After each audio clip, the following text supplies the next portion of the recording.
देख रहे हैं नूर इंस्टीट्यूट। आज हम आपको पढ़ाने वाले हैं यूनिट 1 का चैप्टर नंबर 3। चैप्टर नंबर 1 और चैप्टर नंबर 2 मैं पढ़ा चुकी हूँ। जिसने नहीं देखा है आप जाकर पहले वो दोनों चैप्टर देख लेना। और आज हम पढ़ने वाले हैं यूनिट 1 का चैप्टर नंबर 3। चैप्टर नंबर 3 का क्या नाम है?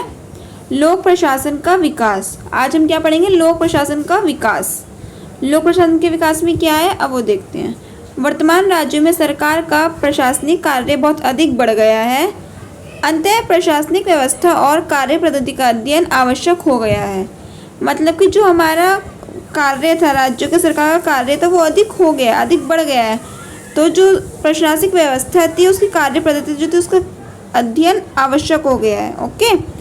लोक प्रशासन पर राष्ट्रीय आय का काफ़ी बड़ा अंश खर्च हो जाता है। अतः यह आवश्यक हो गया है कि इस धन को उचित रूप से खर्च किया जाए। थर्ड पॉइंट, चूंकि ये प्रशासन विज्ञान है। कौन सा प्रशासन है? ये लोक प्रशासन विज्ञान है। अतः यह आवश्यक है कि इन अन्य विज्ञानियों की तरह ही इसका भी अध्ययन किया जाए। ये लोक प्रशासन की ये क्रिया काफ़ी प्राचीन है, बहुत ज़्यादा पुरानी है। प्राचीन मतलब पुरानी है। ऐसे भी कहा जाता है कि एक लंबे समय तक प्रशासन संबंधी समस्त चिंतन राजनीति, नीतिशास्त्र तथा विधि विज्ञान जैसी विधाओं के साथ घुला मिला रहा है। जो ये हमारा प्रशासन है, ये किसके साथ घुला मिला रहा है? राजनीति के साथ, नीतिशास्त्र के साथ और विधि विज्ञान के साथ। कौटिल्य के अर्थशास्त्र में राज्य की संवैधानिक आधारों की अपेक्षा प्रशासन की समस्याओं का अधिक विश्लेषण किया गया है। क्या बताया गया है? कौटिल्य के जो अर्थशास्त्र थे, उन्होंने संवैधानिक आधारों की अपेक्षा प्रशासन की समस्याओं की अधिक विश्लेषण की है। अब हमारा क्या है? अबुल फजल द्वारा लिखित। अबुल फजल द्वारा क्या लिखा गया है? ऐन अकबरी। तो आपने पहले भी पढ़ा होगा। अबुल फजल के द्वारा कौन सी किताब लिखी गई है? ऐन अकबरी। लोक प्रशासन एक ऐसा उल्लेखित कथन माना जाता है। इसमें क्या लिखा है ऐन अकबरी में? कि लोक प्रशासन एक उल्लेखनीय यानी कि उल्लेख करने वाला कथन माना जाता है। अब हमारा क्या है? मेक अवेली की रचना। प्रिंस में शासन संचालन की काफ़ी जानकारी मिलती है। आधुनिक काल में 17वीं शताब्दी तक तो लोक प्रशासन का उल्लेखन नहीं हुआ, परंतु 18वीं शताब्दी में पहली बार इस शब्द का प्रयोग हुआ। 17वीं शताब्दी में कुछ उल्लेख नहीं हुआ था, लेकिन परंतु 18वीं शताब्दी में पहली बार प्रयोग हुआ था। सन 1812 में फ्रेंच लेखक जीन बेनिन ने लोक प्रशासन के सिद्धांत पर पहली पुस्तक लिखी। ये आपको ज़रूर याद करना होगा कि किसने लोक प्रशासन पे पहली पुस्तक लिखी थी और कौन से सन में लिखी थी। तो ये आपको मेन पॉइंट होगा कि 1812 में फ्रेंच लेखक जीन बेनिन ने लोक प्रशासन के सिद्धांत पर पहली पुस्तक लिखी थी। किसने लिखी थी? जीन बेनिन ने। और कौन से सन में लिखी थी? 1812 में। फिर बाद में फ्रांस में कुछ अन्य रचनाएं भी हुई। इसमें 1859 में प्रकाशित एडमिनिस्ट्रेटिव स्टडीज़ का नाम मिलता है। कौन सा नाम मिलता है? एडमिनिस्ट्रेटिव स्टडीज़ का। और कौन से सन में मिल रहा है? 1859। ये आपको याद करना होगा। फिर भी लोक प्रशासन का जनक वुडरो विल्सन को मन जाता है। उन्होंने इस क्षेत्र में बहुत से प्रशंसनीय कार्य किए हैं। किसने कार्य किए हैं? वुडरो विल्सन ने। अब हम क्या पढ़ेंगे? लोक प्रशासन के विकास को हम 6 विभिन्न चरणों में विभाजित कर सकते हैं। लोक प्रशासन के विकास को हमने 6 चरणों में विभाजित किया। अब इसके चरण कौन कौन से हैं? प्रथम चरण, द्वितीय चरण, तृतीय, चौथा, पांचवा एंड अंतिम चरण। पहला, दूसरा, तीसरा, चौथा, पांचवा और अंतिम। जो हमारी एसओएल की किताब है गाइस, उसमें सिर्फ 5 चरण बताए गए हैं, क्योंकि उन्होंने 1990 तक के बताए हैं बस। लेकिन हम आपको अंतिम चरण यानी कि 1991 से लेके अब तक के जो भी चरण हुए हम उसके बारे में भी आगे डिस्कस करेंगे। अब हमारा फर्स्ट चरण के बारे में जानेंगे। प्रथम चरण गाइस कब हुआ था? 1887 से लेके 1926 के बीच में हुआ था। ये आपको याद करना होगा कि प्रथम चरण की कौन से सन में हुआ था और कब।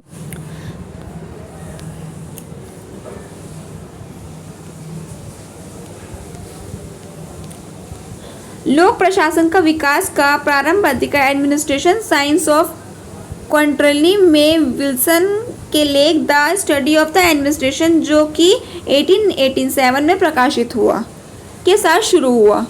किसके साथ शुरू हुआ था ये आपको इसमें पूरी डेफिनेशन दे रखी है, ये आपको पढ़ना होगा और याद करना होगा। ये जो मैं ब्लू लाइन से टिक कर रही हूँ ये आपको डेफिनेशन है इसकी। ये चरण राजनीति प्रशासन द्विविभाजन का युग था।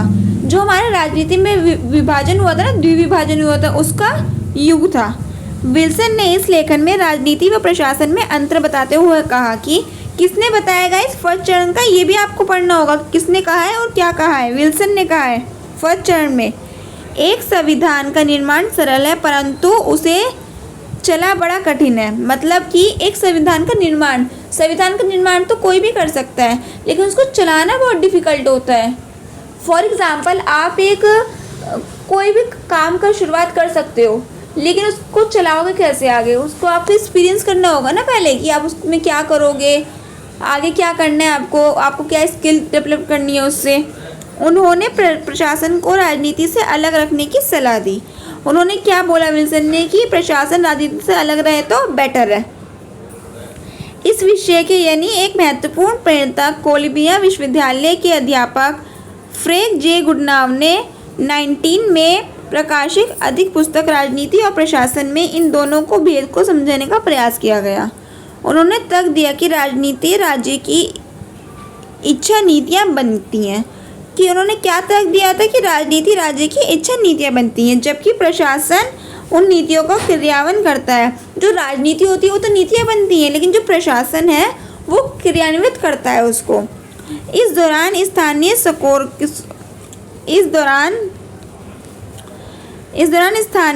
स्कोर में सुधर लेने की दृष्टि से अमेरिका में New York bureau of multiple research की स्थापना की गई। स्थापना कब की गई थी गाइस? 1926 में। ये जो हमारी तिथि है ये है 1926। ये आपको याद करनी होगी कि कौन सी तिथि में स्थापना की गई थी। 1926 इसी समय 1926 में एल.डी. वाइट की पुस्तक an introduction of the study of public administration आई। किसकी पुस्तक आई थी और किस समय आई थी ये भी आपको याद करना होगा। इस पुस्तक के माध्यम से लोक प्रशासन की समग्र रूप से प्रस्तुत करने का प्रयास किया गया। जब ये पुस्तक आई तो हम लोक प्रशासन को और ही अधिक तरीके से समझ सके, प्रस्तुत कर सके। दूसरा चरण, अब हम दूसरे चरण के बारे में उल्लेख करेंगे। दूसरा चरण कब हुआ गाइस? 1927 से लेकर 1937 तक। ये आपको जो सन है ये आपको मेन है। सन अगर आपको याद नहीं होगा तो फिर आप आंसर नहीं लिख पाओगे, तो आपको सन मेन याद रखना होगा। जो हमारा दूसरा चरण था उसमें क्या कहा गया है वो पढ़ते हैं अब। इस चरण में लोक प्रशासन को एक प्रथम वैज्ञानिक विषय के रूप में स्थापित करने की कोशिश की गई। मतलब जो प्रथम वैज्ञानिक थे उनको क्या करने की कोशिश की, उसको एक विषय में स्थापित करने की कोशिश की गई है। लोक प्रशासन को एक प्रथम वैज्ञानिक विषय के रूप में स्थापित करने की कोशिश की गई है। 1927 में बिलोबी प्रिंसिपल ऑफ द एडमिनिस्ट्रेशन प्रकाशित हुई। क्या प्रकाशित हुई थी 1927 में? बिलोबी प्रिंसिपल ऑफ एडमिनिस्ट्रेशन। लोक प्रशासन को विज्ञान मानने वाले बिलोबी इस बात में पूर्ण विश्वास रखते थे कि लोक प्रशासन में अनेक सिद्धांत हैं और इसको लागू करने में इसमें सुधार संभव है। इस काल में रेले और मूने की पुस्तक प्रिंसिपल ऑफ ऑर्गेनाइजेशन, कौन सी पुस्तक इस काल में कौन सी पुस्तक हुई थी गाइस? ये भी देख लो। और किसकी हुई थी? रेले की हुई थी। और रेले और मूने की हुई थी। पुस्तक का नाम क्या है? Principle of organization. ये आपको याद करना होगा। तथा उर्वक द्वारा संपादित पुस्तक, और सेकंड क्या थी? उर्वक द्वारा संपादित पुस्तक papers of science of administration प्रकाशित हुई। कौन कौन सी पुस्तकें प्रकाशित हुई हैं उनके नाम इसमें दे रखे हैं, वो आपको याद करने होंगे।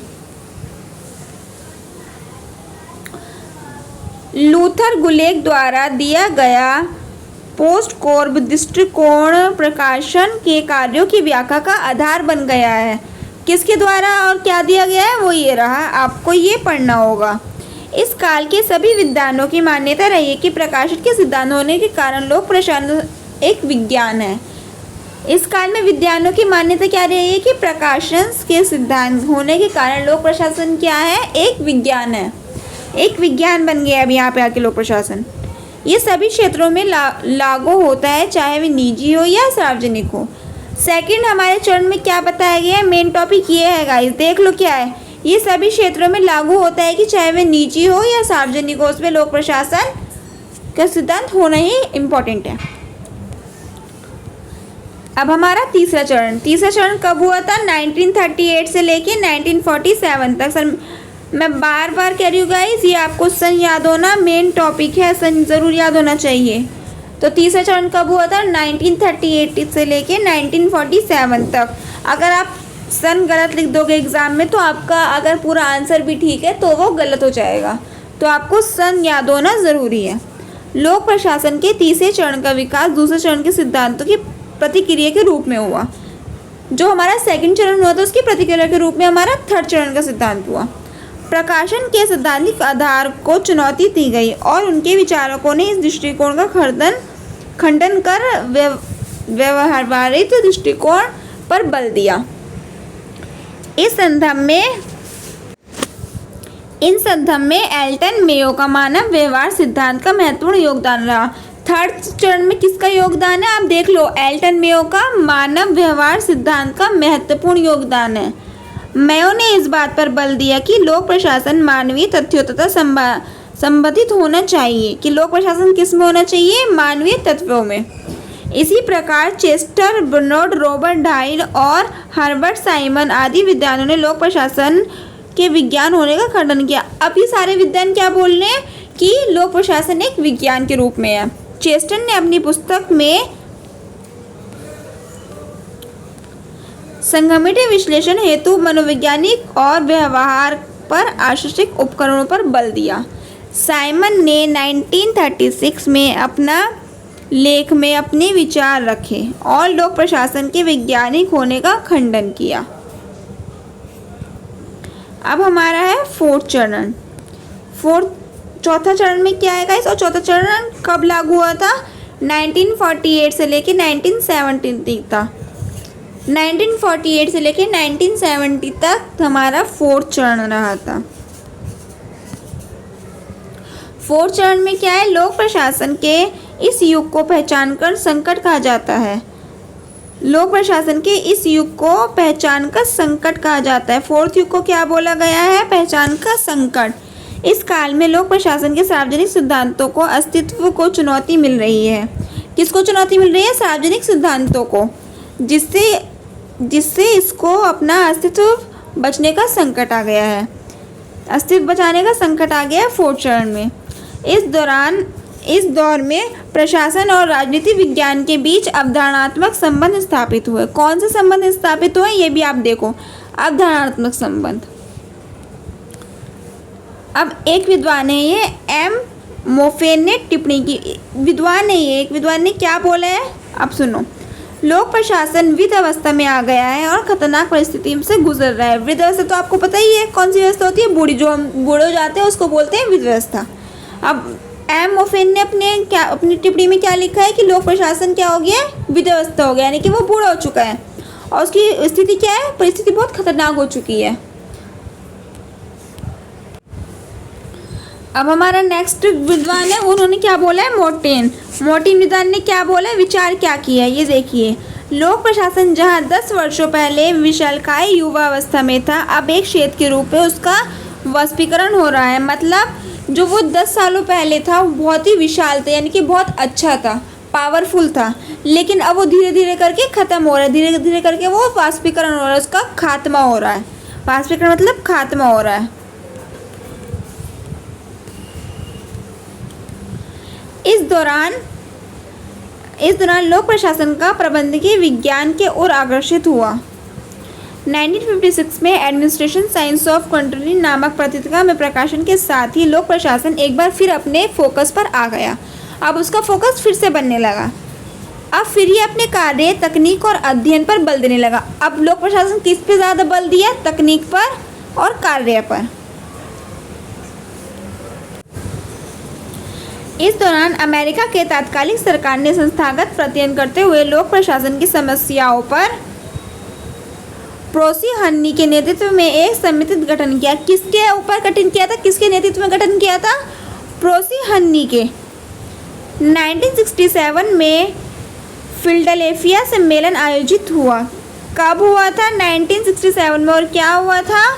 फिलाडेल्फिया सम्मेलन। 1968 में डी वाल्डो ने क्रांतिकाल में लोक प्रशासन नामक पुस्तक लिखी। कौन सी पुस्तक कब लिखी थी गाइस? देख लो अच्छे से। इस लेख से प्रभावित होकर प्रथम मिन्नोबुक सम्मेलन हुआ। इस सम्मेलन से प्राप्त परिणामों के आधार पर लोक प्रशासन को एक नया स्वरूप प्राप्त हुआ जिसे नवीन लोक प्रशासन कहा जाता है। ये भी गाइस आ सकता है कि नवीन लोक प्रशासन किसे कहते हैं और ये कब लागू हुआ था। तो ये आपका कौन से चरण में है, ये भी आपको याद करना होगा। नवीन लोक प्रशासन कब लागू हुआ था? 1968 के बाद जो सम्मेलन हुआ था उसमें। लेकिन और ये कौन से चरण में? चरण कौन सा है ये आप देख लो। कौन सा चरण है? ये चरण नंबर 4 है। चरण नंबर 4 में क्या लागू हुआ था? नवीन लोक प्रशासन।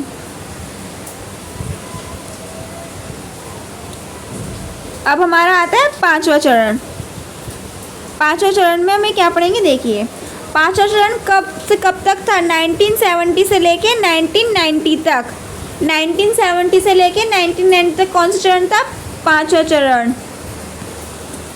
इस चरण में मीन लोक प्रशासन, जिसकी पहचान नवीन लोक प्रशासन के रूप में हुई थी, लोक नीति विश्लेषण और नीति निर्माण पर बल देते हैं। ये किस पे बल देते हैं? लोक नीति विश्लेषण और नीति निर्माण पर, यानी कि जो कार्य हो रहा है उसके निर्माण कैसा है और वो कैसे चल रहा है उस पर बल देते हैं। उत्तर व्यवहारवादी क्रांति के इस दौर में एक अंतर्विषय एकीकृत विषय के रूप में अपनी अलग पहचान के साथ लोक प्रशासन जन समस्याओं के प्रति समर्पित हुआ, यानी कि समाप्त हुआ। 1980 के दशक में लोक प्रशासन ने मूल्य, प्रासंगिकता, सामाजिक समानता और परिवर्तन के 4 मुख्य तत्वों के साथ जन समस्याओं के समाधान के प्रति कार्य उन्मुख दृष्टिकोण अपनाया। लोक प्रशासन ने 1970 और 1980 में क्या क्या लोक अपनाया था ये देखिए आप। क्या क्या दृष्टिकोण हो गए थे उसके? मूल्य हो गया था, प्रासंगिकता बढ़ गई थी और सामाजिक क्षमता, परिवर्तन, इन 4 प्रमुख तत्व हो गए थे उसके। लोक प्रशासन के क्षेत्र में बाद में आई समस्याओं पर विचार करने के लिए 1988 में द्वितीय मिन्नोबुक सम्मेलन हुआ। कौन से में हुआ था द्वितीय मिन्नोबुक सम्मेलन? 1988 में। इस सम्मेलन में मैक्स वेबर के नौकरशाही सिद्धांत की सीमाएं समाज के बहुत्ववादी चरित्र तथा नवीन चुनौतियों को देखते हुए लोक प्रशासन और तक संशोधित रूप में विस्तृत किया गया। इसमें नवीन लोक प्रशासन के सिद्धांत का विकास किया गया। इस प्रकार लोक प्रशासन एक बाजार उन्मुखी दृष्टिकोण को लेकर 20वीं सदी के अंतिम दशक के रूप में सामने आया। कब आया सामने? 20वीं सदी के अंतिम दशक में। अब देखिएगा जो हमारी एसओएल की बुक है उसमें सिर्फ 5 चरण दे रखे हैं, लेकिन हम आपको छठा चरण भी पढ़ा रहे हैं। छठे चरण में क्या है? अंतिम चरण। अंतिम चरण कब से अंतिम चरण कब से कब तक था? 1991 से लेके अब तक। जो अब तक कार्य हो रहे हैं 1991 से लेके, वो उसको क्या माना गया? उसको अंतिम चरण माना गया है। एक नया युग उदारीकरण, निजीकरण तथा वैश्वीकरण एलपीजी के युग में शुरू हुआ। कब शुरू हुआ था? कब शुरू हुआ? ये 1991 में शुरू हुआ है। और क्या क्या शुरू हुआ है? उदारीकरण हुआ है, निजीकरण, वैश्वीकरण किसके रूप में शुरू हुआ है? एलपीजी। आज एलपीजी की अवधारणा व्यवहारिक लोक प्रशासन का अंग बन गई है। इस नए परिवेश में नव लोक प्रबंधन, सुशासन इत्यादि अवधारणाएं नए विषय वस्तु के रूप में उभर कर सामने आई हैं। 1994 में Commonwealth association of public administration and management सम्मेलन में सुशासन की संकल्पना पर जोर दिया गया। किस पर जोर दिया गया ये आपको याद करना होगा। सितंबर 2008 में प्रो रोजमेरी और लिजरी के नेतृत्व में एक सम्मेलन का आयोजन हुआ जिसमें प्रमुख विषय था लोक प्रशासन, लोक प्रबंधन और लोक सेवा। क्या क्या विषय थे नेतृत्व और कब? 2008 में। कब और क्या क्या विषय आए थे इसमें? लोक प्रशासन आए थे, लोक प्रबंधन आए थे और लोक सेवा। समकालीन विश्व में भविष्य, लोक सेवा का समकालीन विश्व में भविष्य। इस प्रकार अपने जन्म के साथ ही लोक प्रशासन अपने विकास के विभिन्न अवस्थाओं से होते हुए अनेक चुनौतियां, समस्याओं और अकी प्रकार से उतार चढ़ाव से गुजरा। लोक प्रशासन का बहुत ही उतार चढ़ाव हुए थे, इसमें चुनौतियां भी बहुत आई थी, सामने समस्याएं भी बहुत पैदा हुई थी, उतार चढ़ाव, पीढ़ीवादी, ये सब बहुत हुआ था। इसके अस्तित्व पर संकट भी आए, इसकी जो अस्तित्व था इस पर संकट भी बहुत ज़्यादा आए थे जिसे इसके सफलतापूर्वक ख़त्म किया। पर इसमें जो हमारा सफलतापूर्वक था उसको ख़त्म किया गया। आज के समय में लोक प्रशासन एक बहुत ही महत्वपूर्ण विषय है जो राजनीति विज्ञान के साथ पढ़ना आवश्यक हो चुका है। जो अभी टाइम चल रहा है उसमें जो हमारा लोक प्रशासन है वो एक बहुत ही इम्पोर्टेंट टॉपिक बन गया है जो हमारा राजनीतिक विज्ञान के साथ पढ़ना आवश्यक हो चुका है। यानी कि जो हमारा राजनीतिक विज्ञान है उसके साथ पढ़ना स्टडी करना बहुत ही इम्पोर्टेंट हो चुका है। समकालीन विश्व में इसकी बहुत उपयोगिता है। जो हमारा समकालीन विश्व चल रहा है यानी आने वाला जो समय चल रहा है उसमें इसकी क्या है, बहुत ही उपयोगिता यानी कि बहुत ही नीड हो चुकी है लोक प्रशासन की। गाइस जो पीछे से एनवायरनमेंट की आवाज़ आ रही है, सॉरी फॉर दिस, क्योंकि आज मौसम बहुत ख़राब है और बारिश हो रही है, इस वजह से आवाज़ आ रही है, उसके लिए मैं आपसे सॉरी बोलती हूँ।